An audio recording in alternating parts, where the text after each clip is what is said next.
अस्सलाम वालेकुम स्टूडेंट्स, उम्मीद करता हूँ आप सब लोग खैरियत से होंगे। आप सबको upgrade online inter test preparation hub में खुशामदीद। अगर आपने अभी तक इस चैनल को सब्सक्राइब नहीं किया है तो काइंडली इसको सब्सक्राइब कर लें ताकि इस तरह की और इन्फॉर्मेटिव वीडियोस आप तक पहुँच सके।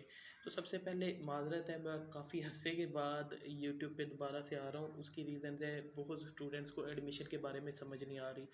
हालांकि कुछ इस काफ़ी ज़्यादा रिपीटर स्टूडेंट्स भी, जिनको मैंने लास्ट टाइम भी कहा था कि आप लोग एडमिशन ले लें, वो अब भी बहुत ज़्यादा एक वहम और कशमकश का शिकार है। इसकी सबसे रीज़न है कि आप लोग हर किसी से पूछते हैं तो वो फिर आपको समझ नहीं आती। या तो आप किसी एक पे ट्रस्ट करके चलें, उससे पूछें, वो आपको प्रॉपर अगर लगता है गाइडलाइन दे रहा है और बाकी उसकी गाइडलाइन के थ्रू बाकी भी आगे गए हैं तो आप उस पर ट्रस्ट कर सकते हैं।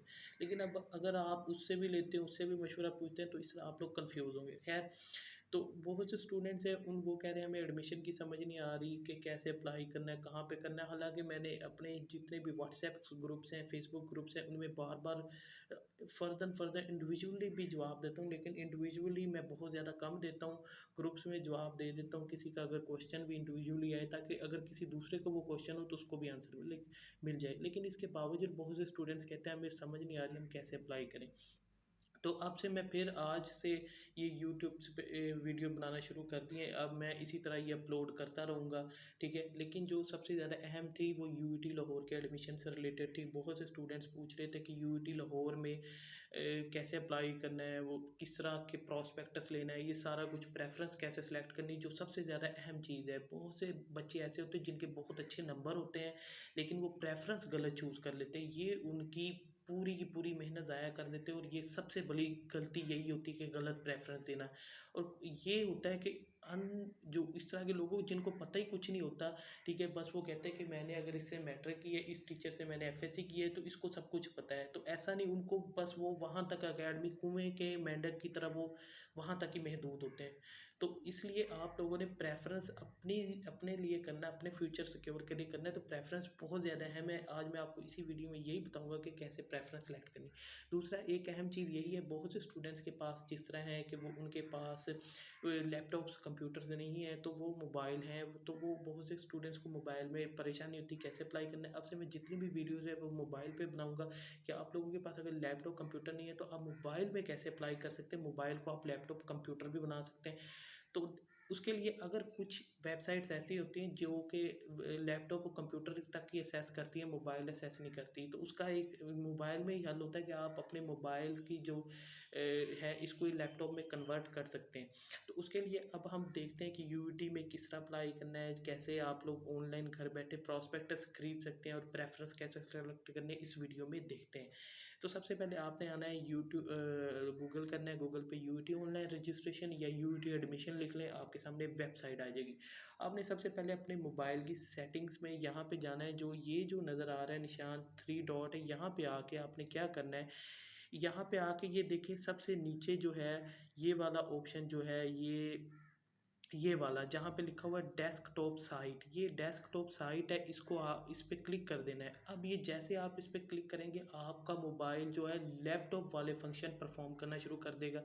अब अगर जहाँ पे मोबाइल वेबसाइट असेस नहीं करती, लैपटॉप के थ्रू करना, वहाँ भी आपका मोबाइल असेस करेगा। अब ये एक तरह से लैपटॉप बन चुका है, कंप्यूटर बन चुका है, तो अब आपको किसी लैपटॉप कंप्यूटर के थ्रू अप्लाई करने की ज़रूरत नहीं। बस ये थोड़ा सा आपको जूम इन जूम आउट करना पड़ेगा और कोई मसला नहीं, क्योंकि स्क्रीन मोबाइल की छोटी होती है।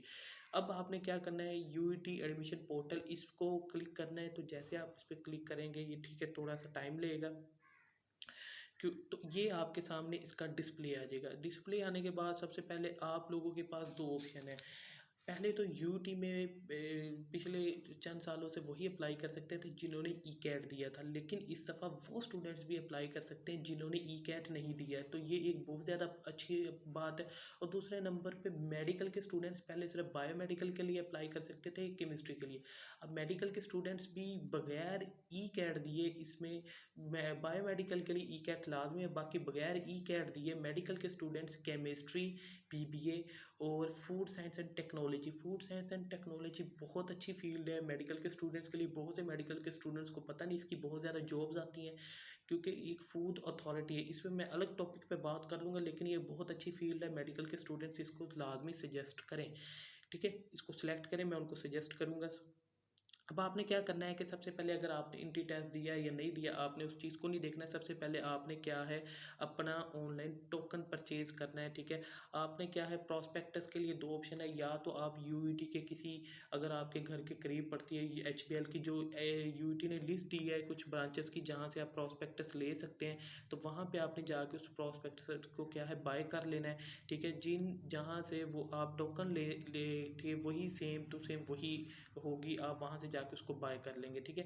आपने क्या करना है, ये देखें यहाँ पे वहाँ पे जाके आपने उसको बाय कर लेना है। अगर आप नहीं जा सकते तो आप ऑनलाइन घर बैठे विद इन 5 to 10 मिनट आप टोकन परचेज कर सकते हो और अप्लाई कर सकते हैं, यानी कि आपको कहीं जाने की ज़रूरत नहीं है। लेकिन अगर आप एडवेंचर के लिए जाना चाहते हो वो आपकी मर्ज़ी है। अच्छा, फॉर अंडर ग्रेजुएट एडमिशन यहाँ पे लिखा है कि ही if you have entry test roll number, ठीक है, फॉर ऑल प्रोग्राम, ठीक है। अगर आपके पास, वो कहते हैं कि अगर आपने ई कैट दिया और आपके पास ई कैट नंबर है तो आपने यहाँ पे करना है। If you don't have entry test, तो फिर आपने यहाँ पे करना है, जिन्होंने ई कैट नहीं दिया, ठीक है, तो वो यहाँ पे अप्लाई करेंगे और यहाँ पे आके वो लॉगिन इसको करेंगे, ठीक है।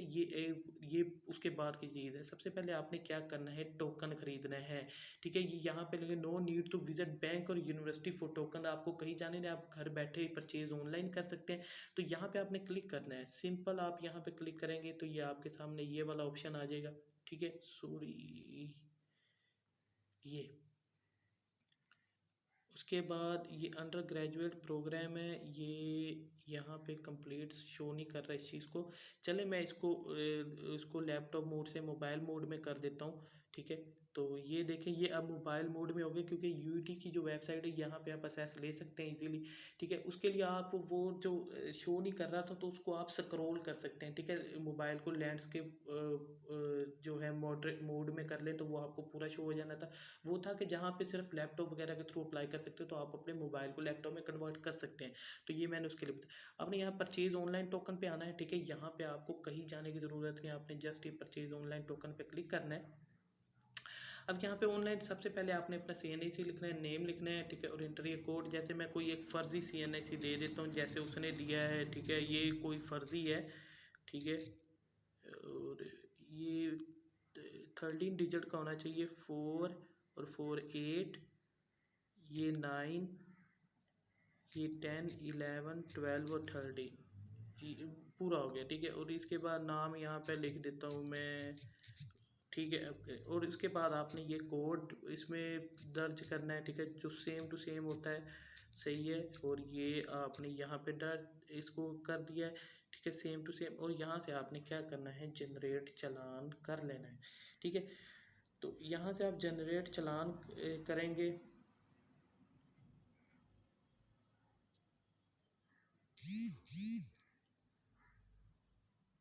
अब ये लगता है कि वो आईडी कार्ड मैंने गलत पुट किया तो उस वजह से नहीं सही से आ रहा, ठीक है। चले मैं कोई और इसमें ऐसे फर्जी सा कर देता हूँ।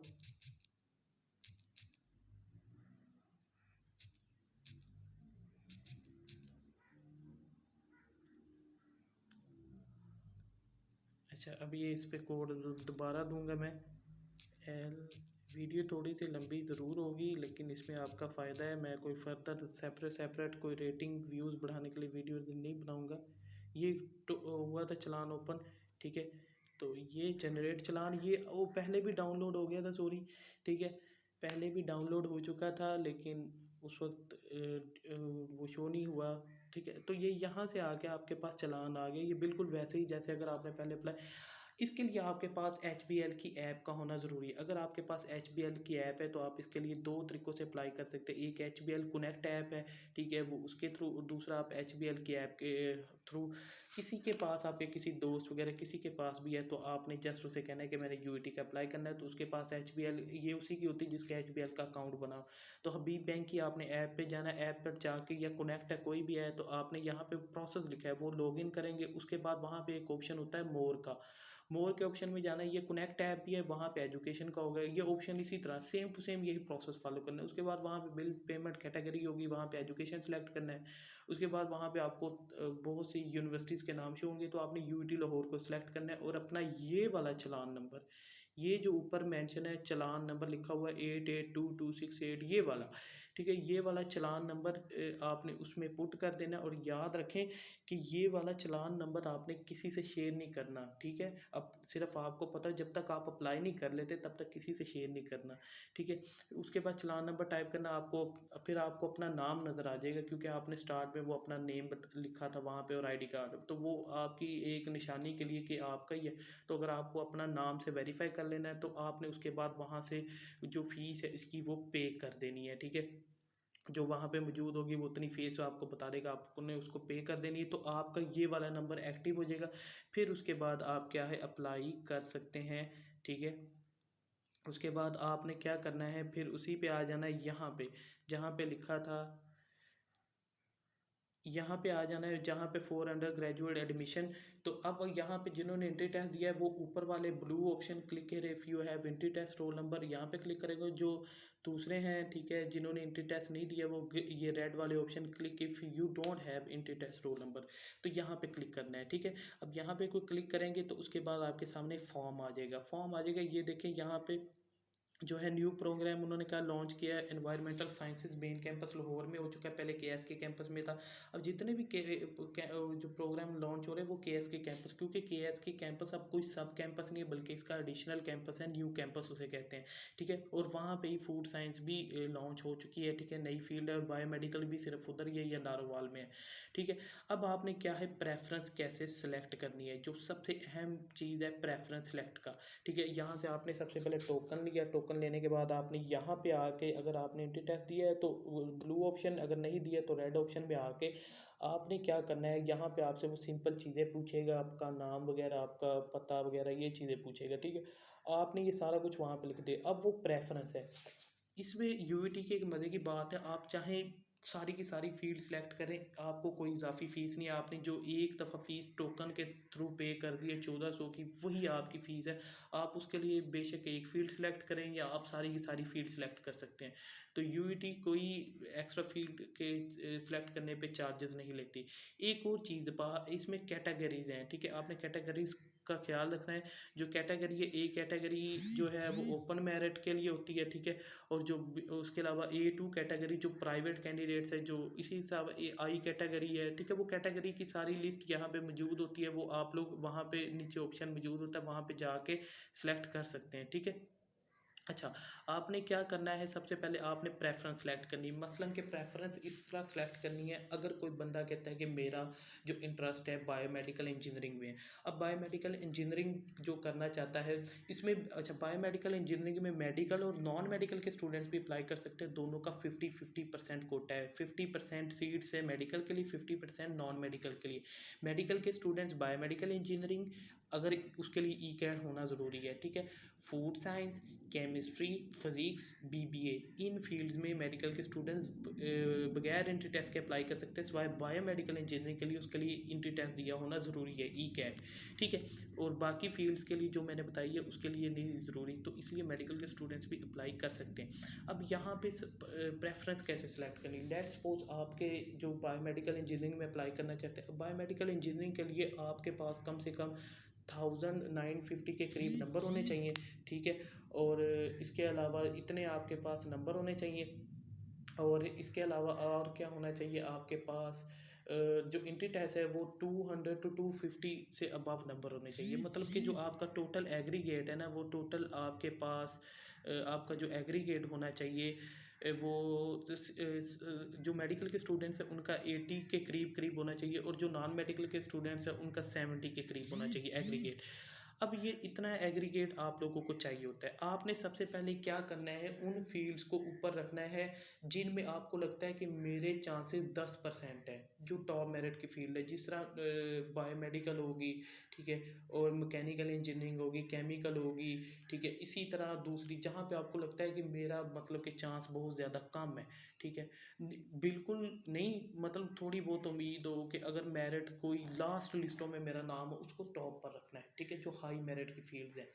उसके बाद जो आपकी इंटरेस्टेड फील्ड है उसको आपको देखना है कि वो मेरिट के हिसाब से उसको आपने उसी तरतीब से नीचे रखना है, ठीक है। लेट्स सपोज आपने 4 फील्ड्स के लिए अप्लाई किया है और आप मैकेनिकल में जाना चाहते हैं, ठीक है। आपने मैकेनिकल को टॉप पर रखना है, ठीक है। दूसरे नंबर पे केमिकल को रखना है, तीसरे नंबर पे इसी तरह इलेक्ट्रिकल रखना है, चौथे पे आप लोग इस तरह की फ़ील्ड रख लें कि जिसमें आप कहते हैं कि अगर मेरा कहीं नहीं आता तो इसमें आता है, तो सबसे लोअर जो फ़ील्ड होगी, लेट्स सपोज़ आप माइनिंग इंजीनियरिंग को रख लेते हैं। अब पहली लिस्ट में आपका माइनिंग में नाम आ जाता है, ठीक है? आपका माइनिंग में नाम आ जाता है, तो अब आप कहते हैं कि आपको फ़ीस जमा करवाना ज़रूरी है। अगर आप फ़ीस जमा नहीं कराते तो फिर नेक्स्ट लिस्टों में आपका नाम नहीं आएगा, आप फ़ीस रिफ़ंड भी करवा सकते हैं। तो आपने वो फ़ीस जमा करवा दी, लेकिन आप माइनिंग में नहीं जाना चाहते, आपने माइनिंग में मजबूरी के तहत किया था कि अगर कुछ भी ना सही तो कुछ ना कुछ होना ज़रूरी है। अब जो नेक्स्ट लिस्ट लगती है उसमें अगर आपका नाम आ जाता है, उससे ऊपर वाली थी इलेक्ट्रिकल, इलेक्ट्रिकल में आ गया तो आप ऑटोमेटिकली उसमें प्रमोट हो जाएंगे। आपको कोई मतलब कि कुछ करने की ज़रूरत नहीं, आपने सब कुछ फ़ीस वगैरह जो सब कुछ वो पहले दिया वही चलेगा। आपने जस्ट लिस्ट चेक करनी है, वो आप ऑटोमेटिक देखेंगे, अगर आपका मेरिट उससे ऊपरी फील्ड में बनता है तो उसमें ऑटोमेटिक आप प्रमोट हो जाएंगे। फिर उससे अगर नेक्स्ट लिस्ट लगती है तो आपने उस वक्त उससे ऊपर केमिकल रखा, तो अगर आपका मेरिट वहाँ केमिकल में बनता हुआ तो वो ऑटोमेटिकली प्रमोट हो जाएगा, ठीक है? तो ये इसी तरह आपका मेरिट अगर जिस तरह बनता जाएगा वो उसी तरह आप प्रमोट होते जाएंगे, इसलिए प्रेफरेंस को बड़े ध्यान से रखना है। जो सबसे ज़्यादा आपको लगता है कि आपका जिनमें नाम आना बहुत मुश्किल है, उनको सबसे टॉप पर रखना है, और इसी तरतीब से रखते जाएं, जिनमें आपके चांसेस बढ़ते जाएं उसी तरतीब से उसको नीचे करते जाएं, ठीक है? जिसमें आपके चांसेस ज़्यादा होते हों, और जिसमें आपको लगता है कि आपका 100% हो जाएगा उसको सबसे एंड में रखना है, और जिसमें आपको लगता है कि आपका ना होने के बराबर है उसको सबसे टॉप पर रखना है। पैसे तो आपके जाने नहीं है, आपने जितनी मर्जी फील्ड सेलेक्ट करनी तो इस तरह। अब कुछ लोग कहते हैं कि मेरा सिविल, मेरा मैकेनिकल में इंटरेस्ट है, वो एक ही फील्ड दे देते हैं, ये भी बेवकूफ़ी है। वो फिर उनका उसमें नाम नहीं आता तो वो मेरिट या अप ज़्यादा हो जाता है, तो वो फिर बेचारा परेशान हो जाता है कि मेरा तो एडमिशन नहीं हुआ। तो इसलिए इस तरह की फ़ील्ड भी रखें कि जिसमें आपका 100% हो जाए। तो ऐसी बहुत सी फ़ील्ड्स है, इंडस्ट्रियल है, जियोलॉजिकल है, माइनिंग है, उनको सबसे एंड पे रख लें, ठीक है? और उसी तरतीब से जिसमें आपके चांसेस ज़्यादा उनको उसी तरतीब से ऊपर रखते जाएँ, और सबसे टॉप पर वो होनी चाहिए जिनमें आपके मतलब कि ना 10% चांसेस हो एडमिशन के, और 90% ना होने के हो। तो इसी तरह आपने उसको ऊपर रख दिया। अब जो इस तरह की फ़ील्ड आपने ऊपर रख दी जिसमें आपका नाम आराम से आ जाएगा, तो याद रखें जो आपकी टॉप की फ़ील्ड होगी ना, वैसे सबसे पहले अगर आपने केमिकल में रख दिया और आपका पहली लिस्ट में केमिकल में नाम आ गया, तो फिर अब आपके पास अब दूसरी फील्ड में जाने का कोई रास्ता नहीं होगा। मेरी बात आप लोग समझ रहे होंगे, आपके पास अब दूसरी, क्योंकि आपकी जो अगर टॉप की फील्ड है उसमें अगर आपका नाम आ गया किसी भी लिस्ट में तो वो आपकी फाइनल फील्ड होगी। उसके बाद आप चेंज कर सकते हैं डाउन ग्रेडिंग करवा के। उसमें ये होता है कि जब एडमिशन बिल्कुल क्लोज हो जाते हैं तो तब वो आप डाउन ग्रेडिंग के लिए अप्लाई कर सकते हैं। उसमें भी अगर वहाँ पे उस डिपार्टमेंट में सीट हुई तो आपको एडमिशन मिलेगा और आपका मेरिट बनता हुआ, नहीं तो आपको एडमिशन नहीं मिलेगा। इसलिए प्रेफरेंस बहुत ध्यान से सिलेक्ट कीजिएगा, ये बहुत ज़्यादा अहम चीज़ है। बहुत से लोग इसमें मार खाते हैं और गलती कर बैठते हैं। इसका सिंपल लॉजिक यही है कि सबसे ऊपर वो फील्ड्स रखनी है, ठीक है, जिनमें आपके चांसेस कम हो, मतलब कि जिसमें आपके चांसेस जितने कम हो उनको सबसे ऊपर रखना है, जिनमें ज़्यादा से ज़्यादा चांसेस हो उसी तरतीब से, मतलब अगर आपको लगता है मैकेनिकल में आपके 10% चांस है उसको टॉप पर रखना है। उसके बाद अगर आपको लगता है केमिकल के आपके 30% चांस है एडमिशन को, उसको दूसरे नंबर पर रख लें। इलेक्ट्रिकल में आपको लगता है कि आपके चांसेस हैं 60%, उसको चौथे नंबर पे रख लें। इसी तरह आपको लगता है कि सिविल में आपके चांसेस हैं, मतलब कि आपके चांसेस आने के 70% चांसेस है एडमिशन होने के, उसको उससे नीचे रख दें। इसी तरह आपको जिस पे फील्ड में आपको लगता है कि आपके 80 to 90% चांस है कि आपका पहली लिस्ट में आराम से नाम आ जाएगा, उसको सबसे एंड पे रखना है। तो यहाँ पे आपको बात क्लियर हो चुकी होगी। तो ये प्रेफरेंस आपने ज़्यादा से ज़्यादा सेलेक्ट कर लें, जिनमें आपको लगता है कि आपका नाम नहीं आ सकता लेकिन वो अच्छी फील्ड है, हाई स्कोप, उनको सबसे टॉप पर रख दें। आपका क्या जाता है, आपका कुछ नहीं जा, क्या पता कोई जैक लग जाए किसी तरह से, कोई मेरिट गिर जाए तो आपका फिर बाद में अफसोस करते हैं कि काश मैंने वो प्रेफरेंस दी होती। तो ये आपके पास अफसोस, ये एक ट्रिक है। तो कुछ लोग कहते हैं कि नहीं नहीं वही सिलेक्ट करो जिसमें जाना है। इस तरह के उल्लू के पट्टों, उनको कुछ पता ही नहीं होता, वो इसी तरह कह देते और आप लोगों का फ्यूचर दाव पे लग जाता है। तो इसी तरह आप लोग इसमें अप्लाई कर सकते हैं। वीडियो थोड़ी सी लंबी होगी लेकिन डिटेल मैंने आपको बतानी थी। तो यहाँ पे वो सारा प्रोसेस लिखा हुआ है, ठीक है, कि किस तरह आप लोग अप्लाई कर सकते हैं। कैटेगरीज के बारे में भी सारा कुछ मेंशन है, ठीक है। तो ये जो एडमिशन का भी, अंडर ग्रेजुएट एडमिशन का ये एडवर्टाइजमेंट भी यहाँ पे है, ये थोड़ा सा इसको देख लेते हैं, ठीक है। तो वीडियो ज़्यादा लेंथी हो जाएगी इस तरह। तो खैर एडवर्टाइजमेंट ये है, यहाँ पे आप देख सकते हैं कि सारा एडमिशन मौजूद है। 17 अक्टूबर से लेके आप 11 नवंबर तक इसको फिल कर सकते हैं। ये सारी फील्ड्स हैं और जहाँ पे लिखा हुआ है कि नो ई कैट, उसका उसमें कोई ई कैट नहीं आपको देना पड़ेगा, ठीक है। उसमें आप सिंपली अप्लाई कर सकते हैं। ये वाली सारी ब्रांचेस है जहाँ से आप वैसे भी जाके टोकन खरीद सकते हैं, लेकिन सबसे बेहतर यही है कि आप लोग ऑनलाइन अप्लाई करें, घर बैठे अप्लाई करें, ठीक है। तो यहाँ पे वो सारा क्राइटेरिया भी लिखा हुआ है कि किस तरह आप लोगों ने अप्लाई करना है, लास्ट डेट है, ये सारी यहाँ पे इंस्ट्रक्शन लिखी हैं, ये लाजमी पढ़ लिया करें। ये सारा कुछ मैंने आपको बता दिया है, ठीक है। कैटेगरीज भी यहाँ पे मेंशन है और यहाँ पे ये 65% स्कॉलरशिप्स होती हैं, लाजमी मिलती स्कॉलरशिप्स। यहाँ पे सबसे आसान काम है, यूईटी में स्कॉलरशिप्स इजीली मिल जाती हैं, ठीक है। रैंकिंग इसकी बाकी सब कुछ आपको पता ही यूईटी का, तो ये आप लोग यहाँ से देख सकते हैं। तो इसलिए जल्द से जल्द अप्लाई करें, ठीक है। तो फिर भी किसी को कोई इशू हो तो कमेंट में पूछ सकता है। उम्मीद है आपको वीडियो पसंद आएगी। पसंद आई तो चैनल को सब्सक्राइब करें, लाइक करें, शेयर करें, ताकि इस तरह की और वीडियोस आप तक पहुंच सके। अपना और अपनी फैमिली का ख्याल रखें। Stay home, stay safe. अल्लाह हाफिज़।